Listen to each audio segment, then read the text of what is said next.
And then this could be Sam Darnold's great. He could be the greatest redemption story in all of the NFL ever. I mean, Ever. this guy was a joke, right? Like seeing Ghost and He Mono. was. We talked about it 1,500 times, but it's like hilarious. This guy could turn around now.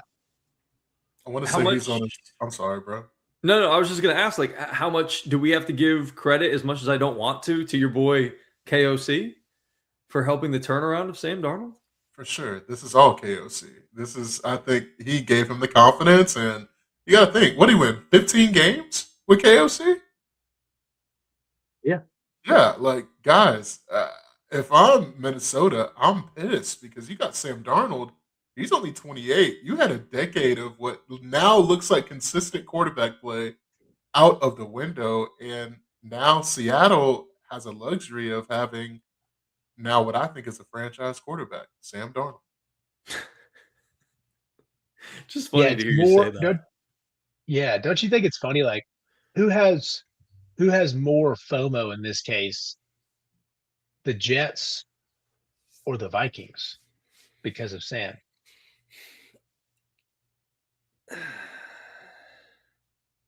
That's a great question. Mm. I can really see it both ways. I'm gonna say the Vikings slightly, just because when they had him, he was good. It wasn't like when the Jets had him, he was just young, coming out of USC, turning the football over a lot. They really didn't know what they had, and I think Sam needed to kind of go some different places. He was in a backup role in San Francisco. He was in a backup role and played a little bit there in Carolina, and then obviously he was supposed to be a backup in Minnesota. Then 9 goes down and he gets an opportunity to start and gets to be with a great coach who's really good at working with quarterbacks. And he has a fantastic season, flubs in the playoffs, and then gets a big old contract out of it. So I'm going to say the Vikings because they had him when he was at his best. And they decided, we're going to go with the young McCarthy and see what he's got, because he was supposed to be the starter before you got here anyways.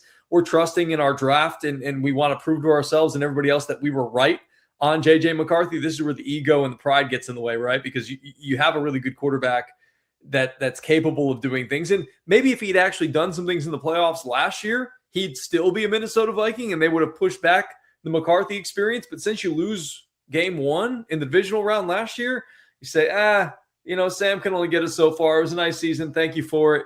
Good luck in Seattle. And so that's why I think Minnesota personally.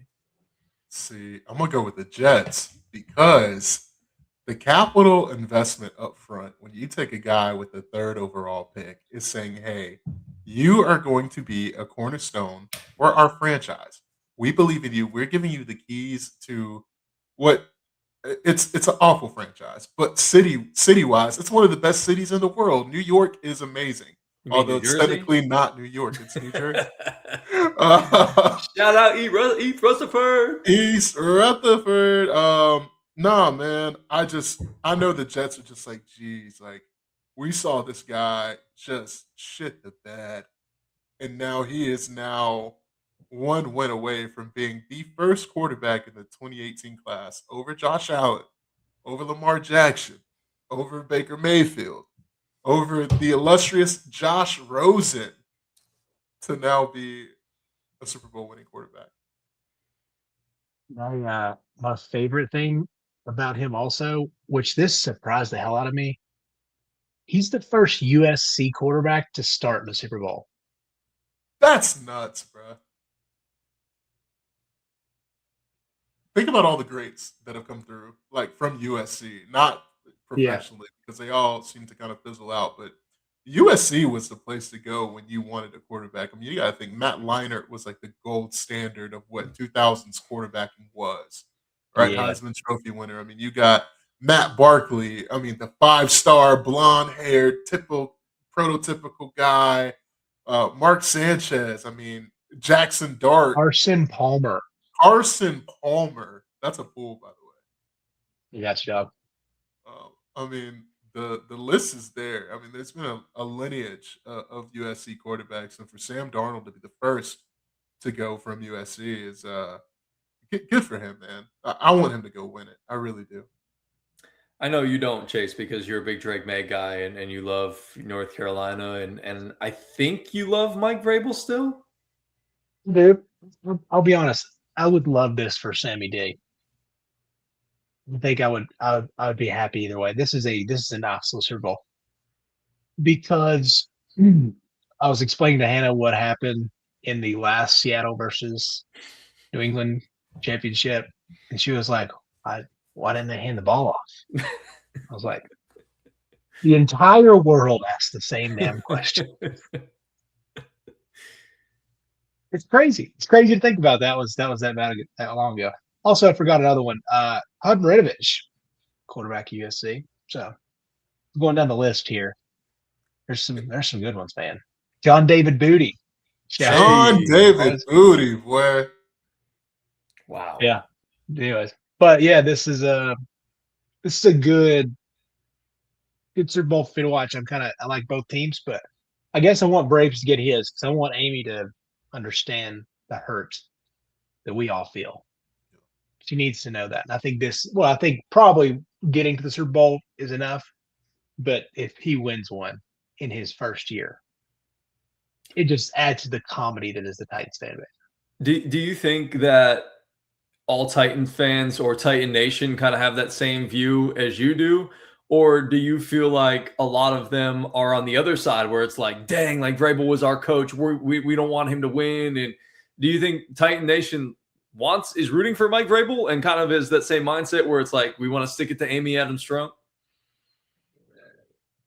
I feel like from the Titans Twitter world that it's probably like 70-30, where there's 70% probably on my side. Like, we like Braves. But I also think there's like 30% of the world's like, dude, he was kind of a jackass. And it didn't work. Like, I mean, I also understand the circumstances at the time. It was like, well, I guess we got to let him go. Like, yeah, I don't know what you do. I mean, if she's going to be in charge and you got all these fighting back and forth, I guess you just do it. But it sucked. So I guess a lot of people are like, no, I don't want him to win because that just makes it even worse. Makes me feel bad. But that's not my take. I see both sides, but I would say a lot of people are on my side. So I was going to say, it's like, obviously a lot of people that especially around our age that grew up and older, that grew up with the Patriots always winning with Belichick and Brady and all that, all the success that they've had. I'd assume it's basically anybody who's a Patriots fan and then maybe a small sector of the Titans fans that are going to be rooting for the Patriots. And then it feels like everybody else will probably be on Seattle and the redemption story of Sam Darnold and this incredible defense and Mike McDonald. And JSN is a really lovable like character and a wide receiver because he's not DK Metcalf. He's not 6'3" or whatever and 6'4" and incredibly built. Like he kind of looks like a normal looking dude. Like he's not overpowering as a wide receiver. He's not the biggest. He might be the fastest, but incredible hands. That one-handed catch towards the sideline yesterday was insane. It just seems like sort of more of the people's team are the Seattle Seahawks than the New England Patriots, especially like that's kind of how I'm feeling right now. Like I'm not rooting for the Patriots. I don't dislike Drake May or I don't dislike Mike Vrabel. I wouldn't be upset if Raves got one because I do believe he's an incredible coach being, in Tennessee and covering the Titans for as long as we did on ESPN Chattanooga. But I'm going to be rooting for the Seahawks in this one. I think that what you just hit is really important. I think about Jackson Smith and Jigba, when we go back to his time at Ohio State, I mean, for this guy to fall out of the top 5, to me, looking back, is really almost like jaw-dropping. Like, I'm just like, how did this happen? And it's because of injury, but the body of work in that Rose Bowl performance is single-handedly one of the best games I've ever seen a receiver play. I mean, the guy had, 13 catches, over 300 yards. I mean, it looked like it was a video game, and it's starting to translate over. And I gave you guys a scenario earlier, but he's really starting to become like top 5 in the NFL. Like, for sure. He 100% is now. The days of Tyreek Hill, CeeDee Lamb, Devontae Adams, like that's done. Like that conversation, like is like JSN is now in the top 5. It's just wondering who else is in that is a big question. I'd say he's top 3, honestly. I don't know about that. I don't know about that. And I love Jackson Smith and Jigba. I mean, I'm not just gonna, Jamar Chase is up there. No, this year has been unbelievable. Yeah. Yeah. I don't know if I can put him top 3. Chase? It's the craziest, like the wide receiver position is the craziest revolving door of top fives every It is. year. It is. Like every year we find some other Ohio State or LSU guy. But keep doing it. Just keep going at it, fellas. Have fun. I guess. I don't know. It's pretty awesome. Yeah, it is fun. It's a good debate to have, and it's fun to be able to do those things. Let's talk a little bit about. I was going to start with the AFC matchup, but since we've already been talking about Sam Darnold and whatnot, let's stick in that game because that was the more exciting game. And I wanted to ask you this question, and Miggy, I'm gonna throw this one to you first because I know you've been on and off sort of the Matt Stafford train. I know you're just trying to defend your boy Matt Ryan, and they're kind of put up against each other where Matt Ryan didn't win a Super Bowl, Matt Stafford did win a Super Bowl. How do you believe that this game and him losing this game, losing out another chance to win a Super Bowl ring, get to another Super Bowl at the very least, he's going to win the MVP. We've already talked about that last week. How do you think him losing this game sort of affects his legacy in the grand scheme of things, if at all? If you're a real historian of football and you look at this game wasn't on Matthew Stafford. I think Matt Stafford could have made one more throw, and that was to Ferguson in the back of the end zone. But I think it was a better play by the defender. If you're looking at history and just understanding, like this game, I mean, Matt Stafford did everything for this team to win. It's not his fault that the punt returner is. Did you guys see that, man? The punt returner whiffed. You know how crazy it has to be that you're asking your starting running back to go back and return punts and really just make sure you catch the football because you don't trust the guy who that's your main job is to catch the football. And no, I don't think from a legacy standpoint, I don't look at Matt Stafford the same any worse. I mean, if anything, I think the Super Bowl would have bolstered him into, surefire first ballot Hall of Fame status. But now it's like, all right, like, hey, if he's first ballot, cool. If he's not, cool. He's still going to be a Hall of Famer, still one hell of a quarterback, still, I think, one of the best quarterbacks of our lifetime to come through. I mean, obviously in the 2010s post. That's my take on that, Stafford. I mean, before I get your take, Chase, I mean, look, Joseph pulled up the numbers. I mean, he played incredible. He wasn't super efficient, just 22 for 35, but 374 in through the air, 3 touchdowns, no interceptions against this level of a defense. And again, you were put behind the 8 ball based on what Miggy just said about the punt return, where again, dude, if you're losing your balance, like just get out of the way. At the very worst, let that ball bounce and it gets down inside the 5 or whatever it may be. But like, you can't attempt to even try to touch that ball or catch that ball once you've lost your balance. And I get it. It's heat of the moment.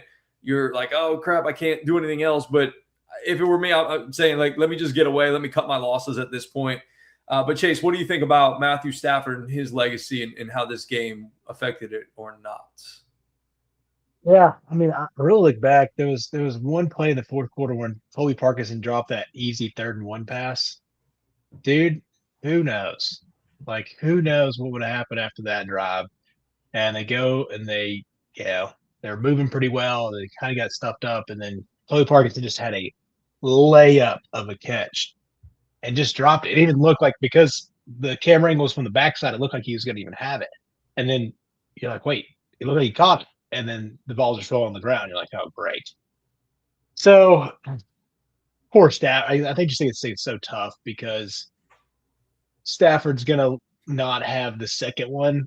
And I think because it's Sam Darnold, you're like, well, you couldn't even beat Sam Darnold to get to the Super Bowl again. It's like, well, the guy also threw for 3 tutties.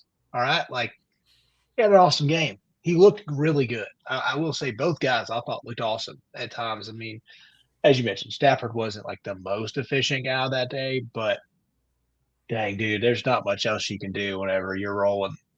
And yeah, 3 touchdowns, no picks. It's like, God, it's just hurtful, man. I don't know. This was such a fun game. Yeah, I wish we could just run it back one more time to call it a soupy, but oh no, this is going to be interesting because I hope Sam gets it in some ways, but man, Blake Corum had an okay down the ground. I think they could have ran a few more times. I think they had some space. Uh, just I don't know. McVay is a great setup guy, but I will say there are some times where I question his decision making and time and like clock management. Like he frustrates the hell out of me sometimes with certain things, and you're like, why do you don't have to go for it on fourth? Like you don't have to do all these things, but he just does it. It's frustrating. Well, that was kind of going to be my next question to you guys. And Chase, since you just mentioned it, I'll throw it back to you on this one. But in that fourth quarter, and it was kind of surprising. I just went back and I looked at the box score, and nobody scored in the fourth quarter, which to me is crazy. Like when you think about this game, you had an opportunity there late in the game. I don't exactly remember how much time was left. It might have been 3 or 4 minutes or so. And they go for it on, like a fourth and I don't even remember what the downage was, but they were close to the goal line. And they throw it into Miggy, you mentioned the play specifically where they went for it on fourth down and they don't convert. You're down by 4 at that point.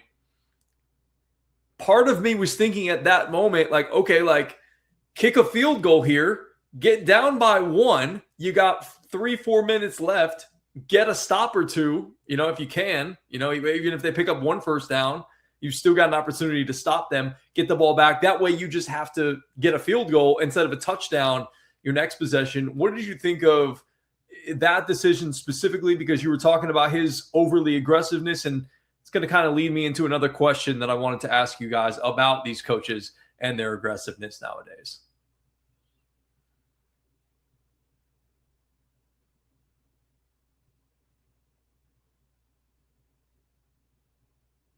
Can you hear me? Yeah, no, I can hear you. This is on Chase, right? Yeah, it's supposed to be. I said Miggy. My bad. Sorry. I thought you said Miggy. I was like, what? I was like, wait, no, Miggy. I was like, what? Yeah. No, I just think that we get to see these coaches like have to go for it on fourth down. Like it's like everybody's like, well, I don't want to seem. Let's be honest. Everybody doesn't want to seem like a pussy. Like that's the big thing. It's like nobody wants to have that feeling. Like they don't want to be that guy that doesn't go for it on fourth down. It's like everybody gets this praise for it. You have to go for it. Campbell and those guys and Will, those guys were the ones that we were going to go for it every time. McVay, young gunslinger, that's what we do. Dude, just take some points. Like Sean Payton is eating himself alive that he didn't take 3 points in the Denver game. Every day he's going to be thinking about that. It's like, dude, I should just kick the field goal. I mean, it wouldn't have guaranteed you win that game, but like you're right. I mean, it would have put you in a lot better. You would have went up 10 points. You would have went up 10 points before an ice storm. I don't know. Like maybe the whole aspect of Sean McVay, I get it. Like it's the allure of Sean of, hey, we're gonna do this. We're gonna go for it. We're gonna take our shots. We trust in Matt. Like I get that, but also it's like, hey, let's trust our defense too. And then with Seattle, dude, they just went on an 11-play, 4 minutes and 49-second drive, and they still punted. It's like, dang, yeah, but that was a 4th and 4. You go for it, and that was the Mr. Ferguson. It's like, dadgum, dude, dadgum. I don't know. I get why you have to be aggressive these days, but I don't understand why we went away from taking the points. Oh. Why? I don't think. While watching that game, I know the Rams defense is missing, and I can't believe I'm saying this, but of Raheem Morris or something. Because, and hear me out, Chris Shula's unit did not look good. It just didn't. It got ate up. And I'm telling y'all this is because Kenneth Walker looked like a mixture of Barry Sanders, Marshawn Lynch, Bijan Robinson. I mean, it was crazy. It's probably his best game I've ever seen him. What do you mean? He had 19 carries for 62 yards and a touchdown. But He had 3.5 yards a tote. But look at like the beginning and the game flow. Like this guy was getting really anything he wanted. Like they were crashing that box, and Sam Darnold was having to make these throws, which he did make. But all I'm saying is that they knew that they could not stop the run, and they were selling out and selling out and selling out. My point is that they knew, hey, we need to score, or we might not get this thing back. And they bet it all on black, and they cracked out. That's just what it is. And I understand doing it because they knew that they would not get the football back. And they got the football back, but with 25 seconds left and no timeouts, which I do think Puka was out of bounds. That's neither here nor there. I do think Puka was out of bounds. I do. I think they had a second.